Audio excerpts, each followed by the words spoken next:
Okay, so we are live and welcome to this week's episode of Startup Weekly. This week, I'm joined by Nicole Caba, who is the founder and CEO of Avvinue, an online platform to help you plan a successful and stress-free move abroad. So Nicole, thank you very much for joining. You're very welcome. Thank you so much, Gordon. I'm excited to be here. Yeah, it's a pleasure to have you. So once again, thank you for jumping on the line. So maybe by way of introduction, could you just start off and tell us a little bit about who you are and how, I guess, you came about the idea of starting Avvinue? Yeah, absolutely. So I'm Nicole, and I'm Dominican American. So my background is Dominican Puerto Rican Hmm. and from the US, and now living in Lyon, France. My background is actually in public relations. So I studied PR and transitioned over the years into being a technical project manager. Throughout like my experience just like working for different companies and doing project management, I fell in love with tech. And so it was a natural transition for me, just like getting into tech. Launched my own tech startup before, a mobile app, and then decided, okay, you know what, I'm looking for the next step in life. So Hmm. my husband and I were like, okay, let's look to see if we can go abroad. And when I found an opportunity to move to France, we jumped on it. And last year we moved to France, and ultimately it was to join an incubator program. And we're trying to like find out, okay, what could we build, like what would be our product, but that's what we were going to the program for. Amazing. Okay, so you've made this move to France. You've been building Avvinue for about a year now. So I guess where did the inspiration come from to build a platform to help other people move abroad and maybe do something similar to what you've done? Yeah, so it was really, I would say, during our move, we realized that we didn't get much help and like Hmm. figuring out what should we do, like when should we do it. I'm a natural planner, so that was, you know, kind of easy compared to somebody who was maybe not a planner, but still it was like a lot of research to figure out, okay, how do we get this visa? Okay, and how do I get certified into our translations in France? And then like trying to just figure out like where are we gonna live, what are we gonna do, all these pieces. And mind you, we don't know French. So this was like an added stressful piece. So I realized, okay, you know what? This was a stressful experience moving. Imagine for other people who aren't planners. So I started like diving deeper into like, okay, did anyone else have a similar experience Hmm. as I did? And once I like started talking to people who had moved, most of it was like through Facebook expat groups. I would just like ask like, how was your move? Um, Everyone like had across the board had like some stressful experience in moving, and it Hmm. really was just like they didn't know what to do, when to do it, and they didn't really know who to trust. Okay, because if you're Googling online and you're moving to a country where their Google is in French, Hmm. the results are a little different. So that's really what kind of inspired, like, you know what, I want to be able to help people so that they can realize their dream of living abroad. And so I was trying to really dive into what could help people. And that's where Avenue has evolved over time. Hmm. Yeah, it's a very interesting problem. I think for me as well, I moved to Canada 2 years ago, and I went through the process of trying to look at understanding everything that was involved with making a move like that. And like you said, there's so much information online that you can find, but again, it's all scoured all over the place. And I think there's a huge amount of value in curating info, especially around a topic like moving abroad, when it's quite a large life decision for a lot of people. And to have a resource where everyone can find stuff in one place all around doing that, it's probably extremely valuable. So I think it's an amazing idea, and you've obviously found that it resonates with a lot of other people who are beginning to make that transition as well. Yeah. And you know what? Surprisingly, we have a lot of clients who have moved like 7 times, 10 times, and they still need help. So, like, it's not just, oh, it's your first time moving abroad, but it's literally every time moving abroad or moving to another country. Even moving across, across town can like Hmm. cause stress. So yeah, it's definitely it's overwhelming what you find online. And we skim what people find, right? Yeah. There's a ton of content. There's blogs, there's YouTube videos, but who is credible in what they're saying? Like, just because it worked for one person doesn't mean it works for the next. And Mm-hmm. every journey is unique. So it's really important knowing, okay, just give me the facts and give me the steps. And that's really what we're providing people Mm-hmm. through our platform. Amazing. Yeah. So what has that kind of looked like over the course of the past year with, I guess, maybe from your entrepreneur and tech hat side of things? Like you've gone through building your platform over the course of a year, and I guess it did start with like finding out people, having conversations on forums and communities about all this stuff. But I guess I'm interested to hear maybe a little bit about the process of how you kind of translated that into the platform that you've now built.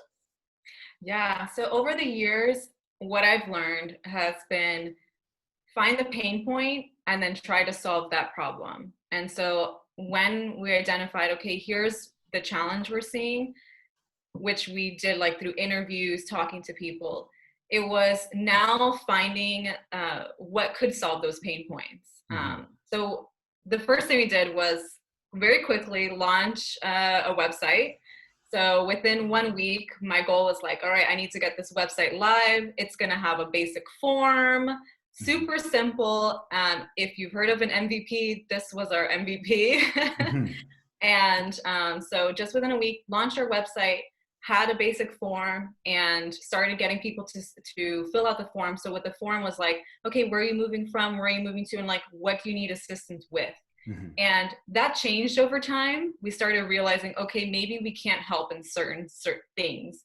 Maybe certain countries. Like, so we started like learning where are people having the pain points and like what kind of people are having those pain points. Because Mm-hmm. if you're moving, you could be studying abroad, or you could be retiring abroad, you could be joining a family member. And so like everyone's pain points we are learning like are very different, and Mm-hmm. what they need assistance with is different. So what we did was from that form, we made it very broad.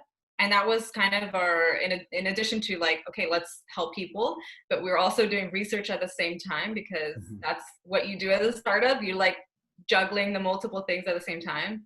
And once we found out, okay, these kind of people, like this is our demographic primarily.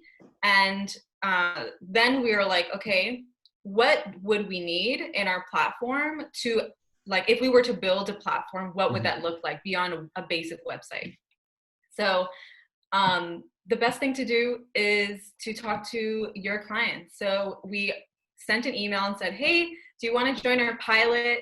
You're going to help us design our platform. And it was out of my comfort zone, because it wasn't really something that I was like originally thinking like, this is what we're going to do. But, you know, after you're reading a lot and you're listening to podcasts and part of community, you start seeing like, talk to your customers, talk to your customers, talk to your customers. Like they should be part of the process the entire way. So 20 people sign up to our pilot, and I had them join like our Slack group. And every day we asked different questions, and we gave them like an initial like sketch of what the design would be. And they started giving feedback. So we did it on Envision. Everybody was like adding, oh, you know what? I actually thought this was going to do this. And I thought, you know, I really want to see this. So they actually did. So we like to say like they designed our platform. Yeah. And that was That's really amazing. You got a free design team. yeah. And we said like, okay, and when we sent the initial email, it was only join the pilot if you're going to give super great, you know, like you're going to give honest, direct feedback, because obviously to get feedback from people who are just like, yeah, it looks nice, that's not really like the feedback we want. So we had people that were brutally honest, and now we're like, oh, we love how it looks. The platform looks like really nice. And, you know, we attribute that to our own clients who helped design it. Yeah, it is such a good point. And I think it's something that's a great reminder for people. Even if they're at the stage where they're a year or two into building their business or whatever it is, but having that constant touch point with your initial users and initial customer base, I think it's something Jeff Bezos talks about a huge amount for Amazon as well. Like Yeah. since the very beginning in the late 90s when they launched, just having such a close touch point with their initial users and customers. And he talks about customer obsession, but it's a never ending process, you know, to continuously get that feedback and iterate on what you're doing. But it sounds like you've definitely embraced that side of things as well. Yeah, I mean, I can easily brainstorm myself and then be in my own head of what I think people want. And that's dangerous because, you Mm-hmm. know, we all have this idea of like, this is what people want. This is what my customers want. Mm-hmm. And I've gone that route before, which is why I've learned the hard way. Mm-hmm. But you learn as you go. Yeah. So like when you talk to people and get their insight, or your customers, you're going to end up so much happier with the end result because they were part of it to begin with. Mm-hmm. And they're also the reason why like we've gotten momentum is them saying, hey, we were part of this. Like they feel now like there are super users to say, hey, use Avvinue, like you should Yeah. use Avvinue. So that was all part of like Yeah. the goal. Yeah. That's another interesting point because I don't know. I think personally it's a bit of a balancing act because you can get a huge amount of feedback from customers, but let's say there's an initial inception point where you've got this idea for the product and you want to bring it to life. But of course, you need to get feedback from the customer to understand what is the main problem they're having.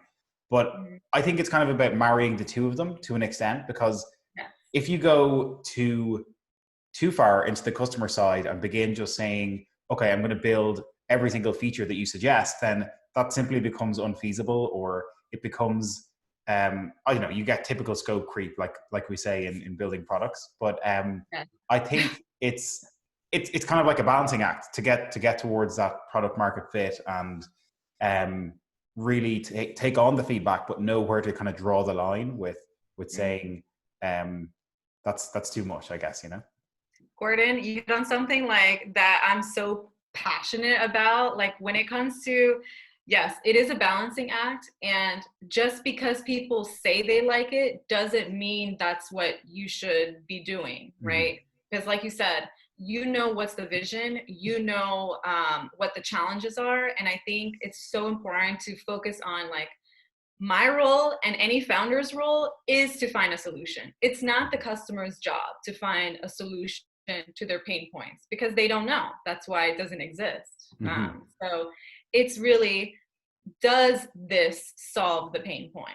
Mm-hmm. And I know there's a lot of different kind of questions that people can ask, entrepreneurs can ask their customers to make sure like, is the behavior what we're expecting, or Mm-hmm. is, you know, like certain things. So definitely in our pilot group, it was very much around the design. We had already identified like the main things that would solve the initial pain point because you Mm-hmm. can't solve everything. Yeah, yeah. I wish, but yeah, so once we brought in the customers, it was more, what are your thoughts on the layout? Like, what were you expecting? Because we want to give people not just, okay, this is nice, but like, ooh, this is really nice. You know, Yeah, so that's what we absolutely. were working on. Yeah, it's such a good point. But it again, you have that initial community and you're Yeah. continuously getting that feedback and it all helps to continue to iterate. And Mhm. I'm sure you'll get to a point where you have all these amazing features that are encompassing everything that the majority of your ideal customer base is looking for, you know? Yeah, that's the dream. Absolutely. So what does I know obviously your ideal customer is someone who's looking to make a move abroad, but I guess have you found any interesting trends with regards to the type of people who are most drawn to what you're building? Like do you typically get people moving abroad because they want just change in their life, or maybe they're moving due to personal circumstances or moving with a family member, like you said? So has there been any trends in what you've seen, kind of the typical people you come into contact with? Yeah, surprisingly, even though we identified them in the beginning, like this is one of the demographics, Mm-hmm. the our most impactful or impacted clients are people retiring abroad. Mm-hmm. Okay. And so, and I think they kind of get left off of, like people don't think about people Hmm. retiring as much abroad, but it's very much happening. And they are actually ones who need the most assistance because Hmm. think about it, somebody who's set up their entire life, let's say in one country, they have a house full of memorabilia Hmm. and now they're moving somewhere new. They have a lot of things, social security, like how are they going to live? Maybe they're selling their house, they need to ship everything, maybe they're buying a house abroad. So they actually have a really high need. And kind of going with the trends right now, political trends Hmm. impact immigration. Yeah. And right now, for example, Brexit, it's Hmm. huge. We have a lot of clients as a result of Brexit trying to move by the end of the year, um, you know, to France, to Spain, to Hmm. Portugal, like really just trying to see, all right, many of them just like picking up and going and say, Hmm. I just need out. Hmm. And then there's other people like you could see in the US with the political climate, just people anticipating moving abroad and a lot of discussion on like what's going to happen Hmm. with the election. So we saw a lot of topics around that. We were featured in several articles on like Americans moving abroad, Hmm. um, and even people like buying a citizenship. There's certain options for that. So Yeah. there's definitely trends, and I think the political climate does impact Hmm. immigration. We're seeing that clearly, even with COVID, how that has tied in. Yeah. Yeah. It's interesting that you've identified the kind of that segment of people who need the most assistance. And again, from kind of a product building perspective, it's funny to hear that because I think a lot of times entrepreneurs and people who want to build something, they have a person in mind who they think is their perfect customer, and then sometimes it ends up being something completely different. Sometimes it's just slightly different, but then like Yeah. you may have had people who were retiring in mind from the beginning. But I always think it's interesting to just ask people like who's the typical customer you have, and is that the same as what you kind of envisaged from the start? Yeah, I mean, whenever we think tech, we're always thinking, oh, a younger demographic. I think that for some Mhm. reason comes in like, oh, it's innovative, it's tech, Yeah, yeah. it's mobile. Okay, so it's for young people. And I'm like, actually, everyone needs something intuitive and easy. So yes, we have different ways of communicating to people retiring, an older Hmm. demographic, but we've learned that along the way once we are like, okay, actually our demographic is over here. Hmm. Yeah, So absolutely. So how, I guess, what is the typical journey for someone who comes into contact with Avenue, and what is, I guess, what's the outcome? Like the outcome for them is obviously a successful move, but what are maybe some of the mile points or key points that you can help them with along that journey when they come into contact with Avenue? yeah. So when they first go onto our website, they sign up for their free account. Hmm. And on that onboarding process, we ask actually same questions as what we had when we launched our MVP. So Hmm. where are you moving from? Where are you moving to? So we ask the countries, when are you moving? And then the next question is, what assistance do you need? Because this allows us to figure out, okay, where do they really need guidance on? Hmm. Some people may already have things in place. So once they select, people usually select between 5 and 10 Hmm. different services that they need help with. I mean, it could be immigration, it could be shipping, pet relocation. This one's huge. And so when they sign up, they get access to their own dashboard. So they get Hmm. to see a beautiful design of their own dashboard. And all the different services that they requested are now created so that they can track the progress of them. Hmm. And they get access to a personal moving assistant that will communicate with them directly to say, hey, you were planning your pet relocation. We need this information. And then we'll go ahead and let you know from our preferred partners what the timeline will look like, what the price would be. And then if they want to move forward and say, hey, I'd like to work with that company, I think that would be great. Then they Hmm. can actually book the service on the platform. So Hmm. everything organized in one place. They can see the communication, they can see all the different competitive quotes, and then they can pay and have a really nice centralized place to map out everything for their move. Amazing, yeah. And I think, like you said earlier, it's having that kind of central hub that is probably the most valuable thing for people when they're making that move. So I have to ask about the elephant in the room with the COVID situation and obviously travel restriction being a big part for a lot of people. But I think probably that's more of a short term, not issue, but it's like travel restrictions are in place a lot of places, but I do think there's still a huge market for people looking to make a significant move abroad. And I think if people are thinking of doing that, there's not really many barriers for people who want to make that significant move to another country, you know? So I'm guessing it's probably been something that you've had to deal with, but I think in the macro scheme of things, there's probably not a huge amount of problems, I guess, that you've encountered. Well, I think everyone in the world has experienced some kind of problem with COVID. Yeah, We're definitely impacted. March was completely dry in terms of a lot of people halted their plans. yeah, With travel restrictions, but I think it wasn't so much the travel restrictions, but the unknowns. yeah. The uncertainty behind, okay, should I move right now?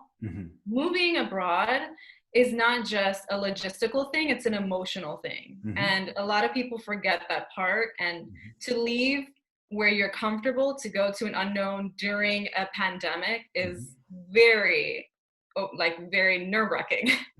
So there were a lot of people who stopped their plans, but many of them were just temporary pause to just say, okay, well, we still need to move. People who are moving are not just, oh, well, I want to go abroad. Many of them, they could be reuniting with their family. They could be, planning like I said, retiring abroad or doing a study abroad program. Like some people may have halted, but a lot of them, the majority, are like, okay, well, it needs to be postponed, maybe in 6 months, maybe in a year, but they need to move regardless. With COVID, the interesting thing we saw is many people actually were moving back to their home country. And this actually doesn't cause a travel restriction because they're returning to their home country. There was a lot of this. I mean, we saw this in the UAE, a lot of that just because of migrant workers. There's a lot of people in the US that were moving all over the EU as well. So there are a lot of people that were moving back to their home country because of the pandemic. And again, people may have been moving for, originally, maybe it was for work, maybe it was for school, whatever their original reason was, but they were like, you know what, now's the time. And a lot of people really reflected on their situation and like, where do I want to be? Like, is this happy? Am I happy where I am? And so there was a lot of movement. I think people during COVID, when they think of travel restrictions, they're thinking of leisure travel. And that is very different from our market, which is moving, immigration. So very different. It still touches on travel. You still need to travel. Yeah. I think that's kind of what I was getting at when I mentioned like the macro sense of someone making like an immigration move abroad is, I'm not going to say it's not affected because it obviously is, but there's still the possibility for people to do that and plan it. But I actually fall into the category you just mentioned as well, where I actually came back to Ireland a few months ago in light of the COVID situation, because my visa was about to come to an end and then the whole COVID situation kicked off and I was like, okay, my visa is coming to an end. I haven't done my permanent residency. I need to get that in order, but I'd rather be in Ireland as this is happening until because my visa is about to expire. So I'd rather be in Ireland to figure this out before anything happens, in case I'm, in no man's land, as they say. So it's very interesting that you mentioned that as well.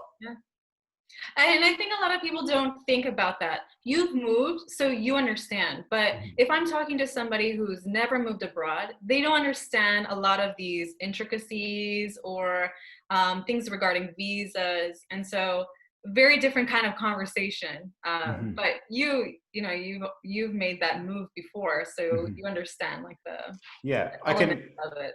Yeah. There's a lot of things to think about. But like you said, like it is very much an emotional decision for people as well, whether they're going abroad or moving back, and that's a big factor in the decision making process for them. You Yeah. know. Mhm. Yeah. So I'm also interested to hear what you think about, I guess, maybe some larger, maybe macro trends that you see maybe in your own industry of people moving abroad, or even just in tech in general, and maybe how you're trying to capitalize on some of those trends as you build Avenue. Yeah, well, I mean, I've noticed that not a lot, there's several countries, for example, that have opened up remote work. Remote Hmm. work, huge trend right now. Hmm. We're seeing many companies allow their employees to work remotely. So where does that mean? Like, I know there's the work from home hashtag, and then Yeah. like, but what about work from anywhere? So how does this play into what we're building? This has a lot to do with where we're looking to go and connecting with Hmm. governments, and on the government level understanding what visas are available, because these visas have come out quickly during the Hmm. pandemic. I mean, I Hmm. think there's a handful of countries that are now allowing you to have 1 year, at least 1 year, working abroad, working from home, but there in that Hmm. island or that country. And that's amazing, because if you can work from home, why be in your home in a city if you can go be close to a beach, or Hmm. wherever it is that you're looking for. But so I see that as a big trend, and we're really wanting to see how we can adapt and market ourselves in that way, where Hmm. we're catering not only to people who are moving abroad for a longer period of time, Hmm. immigrating, but also for digital nomads, Hmm. people who are wanting to go abroad and experience life abroad for a year. Hmm. Um, the pain points are different, the need is different, but we can make sure that we're catering to that kind of group. So that's what I would say that's trending right now. Yeah, I think it's a huge trend, especially with so many companies allowing their employees to work remotely, and then people who are making that transition to being fully remote. And I think it's probably another market segment that can work in your favor for your business, because there's a whole cohort of thousands, if not hundreds of thousands and millions of people who now have that ability to go abroad or go and experience a different culture or city, and immerse themselves in it. And again, I think you're in a position where you can really capitalize on Hmm. Yep, it. that's the plan. Absolutely, yeah. So I have to ask about your own entrepreneurial journey, I guess, and what is it that, I guess, really inspired you to begin working for yourself, and what is it that you love most about working for yourself and building Avenue?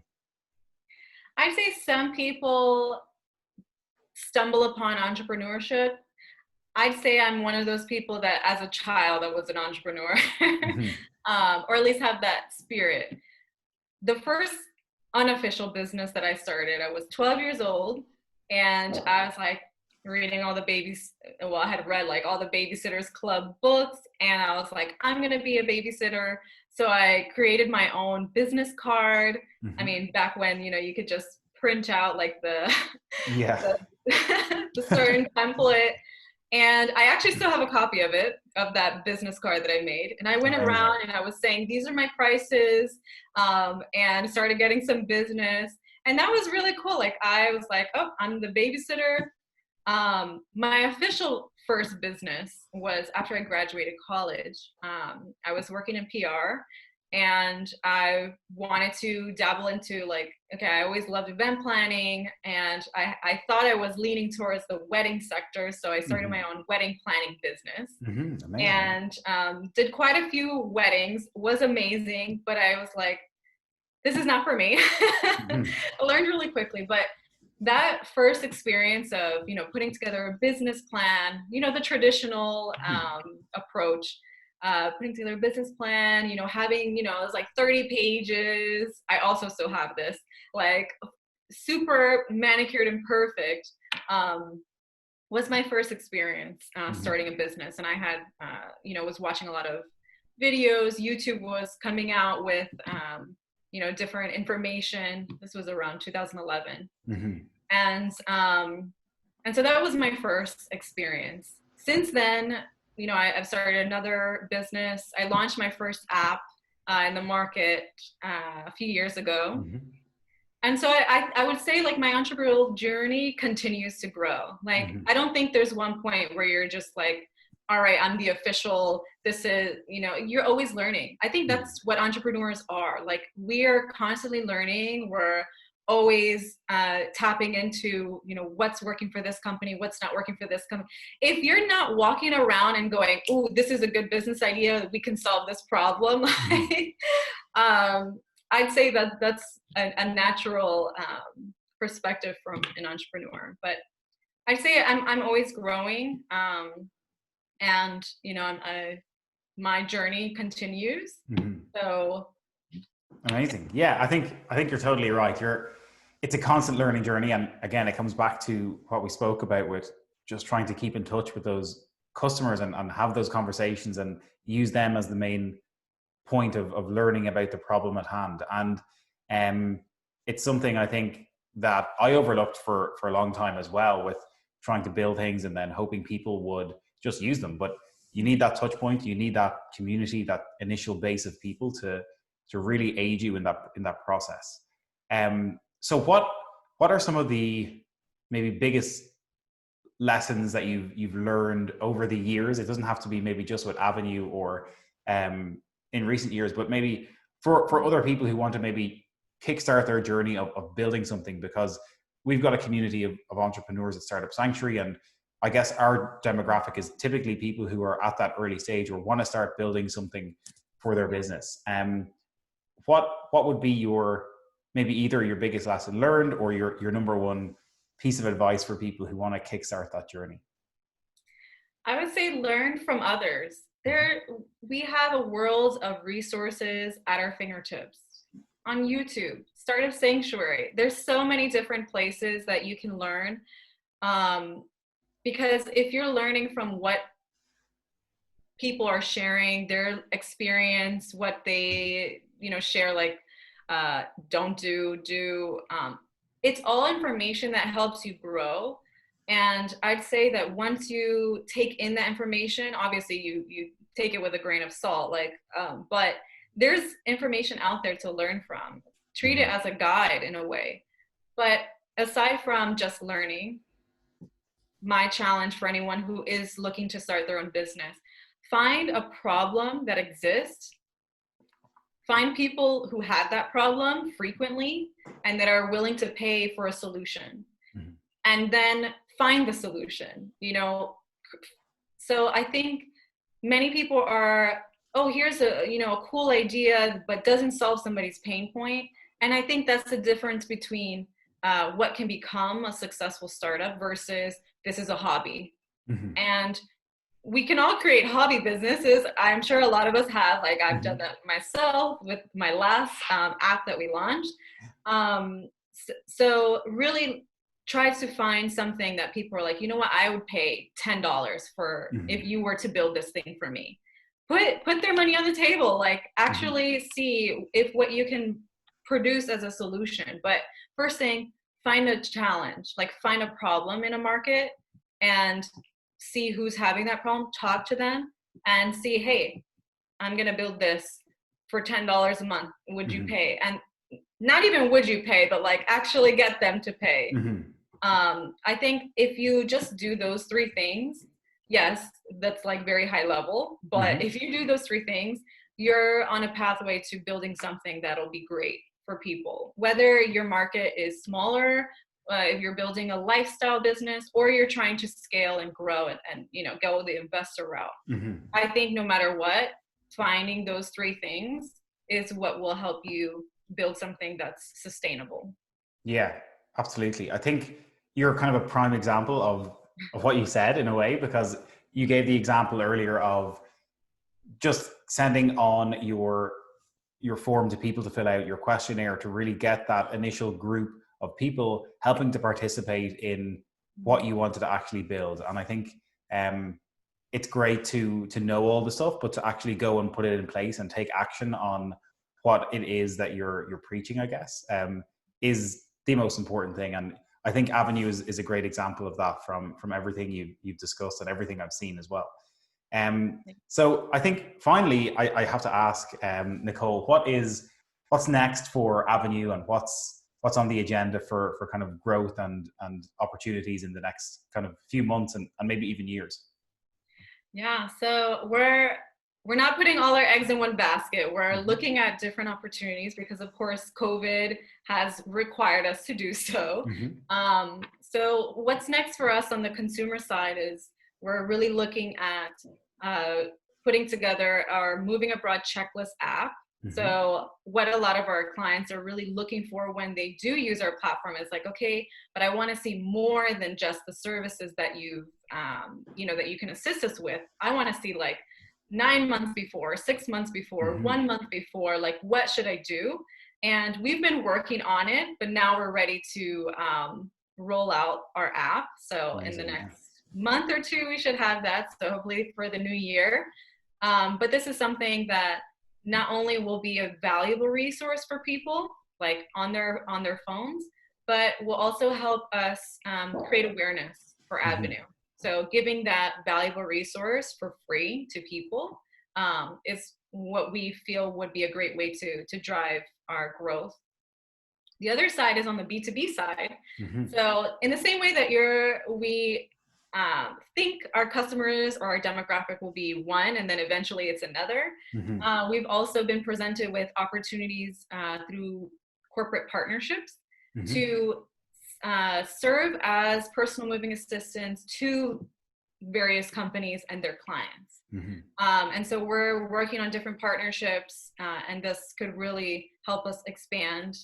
But it's a nice way of still catering to the person who's moving, but instead it's the companies that are really working with Avvinue to solve their pain point as well. Yeah, amazing. Yeah, I love the idea of your app as well, because I think something like that would be extremely valuable. And again, from experience, there are certain things you need to do 6 months out that actually are prerequisites for the things that you need to do 3 months out. So knowing even what I should be doing 6 months out versus 9 months versus 3 months it's very important, I think, because there's certain paperwork or certain steps that you should take for making a move, especially a significant one. And I think having, again, all of that in an app or one place would be extremely helpful. So, yeah, I love it. And I love the strategic partnerships as well. So, yeah, the best of luck with it all. And I look forward to seeing Avvinue grow. If people want to check out Avvinue, they can find you and your platform at avvinue.com, and that's AVVINUE.com.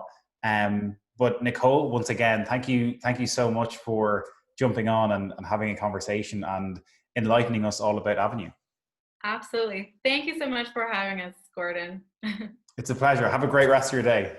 Thank you. You too. Cheers.